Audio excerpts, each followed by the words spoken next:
Good day to all. Today we are going to start our next chapter. What is democracy and why democracy? Firstly, we will discuss about what is democracy. Okay, firstly, we will discuss about what is democracy. In what is democracy, firstly, understand about definition of democracy. Okay, firstly, we talk about definition of democracy. Democracy is a form of government in which the rulers are elected by the people. ठीक है, जो democracy है वो एक ऐसी government होती है जो कि लोगों के द्वारा ही जो इलेक्ट किए जाते हैं रूलर, उनके द्वारा ही वो चुने हुए जो रूलर आगे आके अपनी गवर्नमेंट बनाते हैं, वो क्या कौन सी फॉर्म होती है? डेमोक्रेसी होती है. Okay, democracy is a form of government. Democracy एक ऐसी गवर्नमेंट है in which the rulers are elected by the people, जिसमें जो रूलर्स हैं वो किसके द्वारा चुने जाते हैं? लोगों के द्वारा ही चुने जाते हैं. One chief factor common to all democracies is that the government is chosen by the people.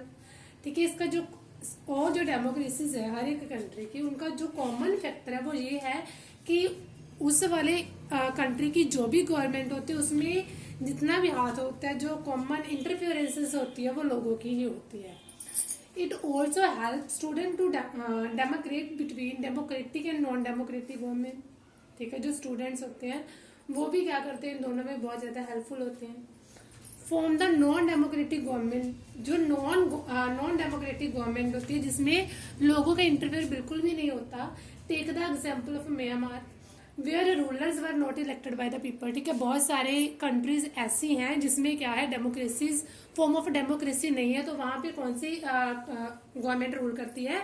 Non democratic government rule करती है. Those who were in charge of the army of the country took over as a ruler and people had no say in this decision. ठीक है, उसका क्या है, उस country में, Myanmar की कंट्री में जो जिसके पास आर्मी का फुल चार्ज होता है वही क्या है, अपनी कंट्री का रूलर बन जाता है. इसमें लोग कुछ नहीं कह सकते. Dictators like child are not elected by the people. ठीक है, और भी बहुत सारी मतलब डिक्टेटरशिप कंट्रीज है. Dictatorship means non democratic and democratic, it is a different form. Non democratic जिसमें लोगों का बिल्कुल भी इंटरफेयर नहीं है. डेमोक्रेटिक जिसमें क्या है, लोगों का पूरा इंटरफेरेंस होता है. लेकिन क्या है, जो नॉन डेमोक्रेटिक है वहां पे कोई भी तानाशाह नहीं होता.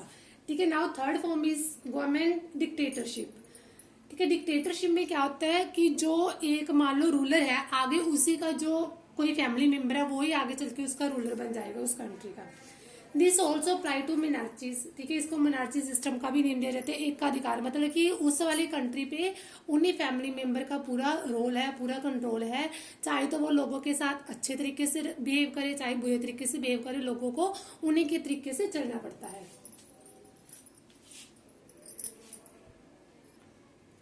Okay, understand definition of democracy क्या है?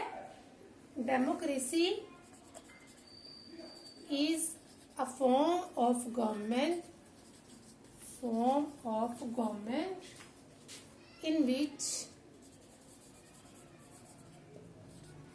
the rulers are elected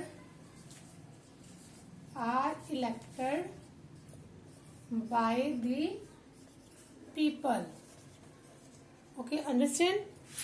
Now the next topic is features of democracy. Next topic is features of democracy. ठीक है, अब आपने डेफिनेशन के बारे में तो अच्छे तरीके से रीड कर लिया. अब जो डेमोक्रेसी उनकी फीचर्स क्या है? Firstly, who are the rulers in this definition. ठीक है, सबसे पहले हमें, अगर हमने डेमोक्रेसी गवर्नमेंट बनानी है, सबसे पहले हमारे पास रूलर होना चाहिए. ठीक है, कि रूलर कैसा होना चाहिए, किस तरीके का, किस वे में उनको आगे आना चाहिए. What kind of election constitutes a democratic election. Next point, first क्या है, who are the rulers. Next topic is what kind of election. अब देखो, पहले तो कि जो रूलर है वो कैसा होना चाहिए. अब जो इलेक्शन है वो किस टाइप के होने चाहिए. व्हाट काइंड ऑफ इलेक्शन, जिसमें क्या है ऑल पीपल्स क्या है खुल के अपना पार्टिसिपेट दे सके। Now third one is how who are the people who can elect the rulers और गेट इलेक्टेड एज रूलर्स। ठीक है, who are the people, who are the people. अब देखो हम इतने सारे किसी भी कंट्री में बहुत सारे पीपल्स होते हैं, ठीक है। अब हमें क्या पता चलेगी कि उन पीपल में कौन ऐसे लोग हैं जो गवर्नमेंट को इलेक्ट करेंगे लोगों को, और कौन ऐसे हैं जो एज इलेक्टेड होके रूलर बन जाएंगे। ओके, मतलब कि दो अलग अलग हो गए, एक तो कौन इलेक्ट करेगा और एक कौन जो इलेक्टेड मेंबर होंगे। Now finally last point is what form of government is a democracy. What form, ठीक है, जो डेमोक्रेसी की जो गवर्नमेंट बनेगी उसकी जो फॉर्म है वो किस टाइप की होनी चाहिए। Now the next topic is, ठीक है, मतलब फीचर्स में ये 4 पॉइंट्स है जो हम आगे जाकर इनको डिस्कस करेंगे। अब देखो next one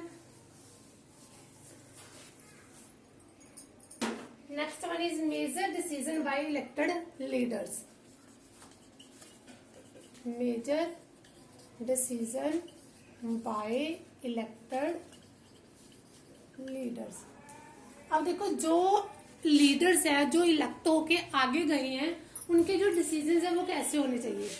some countries like Pakistan don't follow this rule. ठीक है, अलग अलग कंट्रीज के अलग अलग रूल्स होते हैं, अलग अलग फीचर्स होते हैं। जरूरी नहीं है कि जो कंट्री अपनी फीचर्स को अपनी डेमोक्रेसी गवर्नमेंट में जिस फीचर्स को लेके चल रही है, जो बाकी कंट्रीज है वो भी उसी फीचर्स को लेके चले। ठीक है, अब पाकिस्तान में ऐसा कुछ नहीं है। ठीक है, जैसे जनरल परवेज मुशर्रफ है जो, ठीक है, led a military coup in October 1999। He overthrew the democratically elected government and went on to become the president of the country। ठीक है, उन्होंने क्या किया, डेमोक्रेटिकली इलेक्शन करवाए गवर्नमेंट में, लेकिन वो आगे जाके प्रेसिडेंट बन गई उसी कंट्री की। इन 2002 में क्या हुआ, he also had a referendum in the country that granted him a 5-year extension। ठीक है, अब 2002 में कोई इलेक्शन हुए लेकिन ऐसे उसको क्या कर दिया गया, एक्सटेंशन कर दिया गया कि 5 years के लिए यही हमारे और प्रेसिडेंट रहेंगे। Meanwhile, after passing of this legal framework order, elections were held to the national and provincial assemblies and elected representatives were granted some powers। और देखो चाहे कोई भी गवर्नमेंट है उन सबकी क्या है अलग अलग उसके अंडर अलग अलग कंट्रीज का अलग अलग कॉन्स्टिट्यूशन है, अलग अलग प्रोविंशियल असेंबली, जिसमें क्या है उनको कुछ पावर्स दे दी जाती है जब वो एज अ इलेक्टेड रूलर होके आगे आते हैं। But the finally power rested with military officer and general Musharraf himself. लेकिन जो फाइनली पावर होती है वो क्या होता है, मिलिट्री ऑफिसर्स के पास होती है, लेकिन जनरल मुशर्रफ ने क्या किया, सब कुछ अपने ही हाथ में ले लिया। Hence we can conclude it was not a democratic country। अब देखो उनके जो इलेक्शन हुए थे वो तो एज अ डेमोक्रेटिक फॉर्म हुए थे, लेकिन उसने क्या किया, सारी पावर को, वैसे तो पावर हर एक जो पार्ट्स बने होते हैं अलग अलग, उनमें क्या है डिवाइडेशन किया होता है पावर का, लेकिन जब मुशर्रफ ने सारी पावर अपने हाथ में ले ली तो मीन्स वहां पे डेमोक्रेटिक कंट्री नहीं रही। The same thing happens in many dictatorship and monarchies. अब देखो जो डिक्टेटरशिप कंट्रीज होती है, जब मोनार्ची सिस्टम होता है जिस कंट्री में, उसमें सेम ऐसा ही कुछ होता है। ठीक है, जो लीडर होता है वो सारी पावर को अपने हाथों में ले लेता है, चाहे वो लोगों के साथ किसी भी वे में कैसे भी बिहेव करे। Thus we can conclude that in a democracy the final decision making power must rest with those elected by the people। ठीक है, अब देखो जो मेजर डिसीजन है, जो बिल्कुल डेमोक्रेटिक गवर्नमेंट है उसमें जो मेजर डिसीजन है वो सिर्फ बाय पीपल, ठीक है, लोगों के द्वारा ही हो सकता है। अगर लोगों के द्वारा ही वो जो इलेक्शन होंगे फ्री एंड फेयर होंगे और आगे वो अपने रूलर्स को लेके जाएंगे, उसी गवर्नमेंट को डेमोक्रेटिक गवर्नमेंट बोला जाएगा।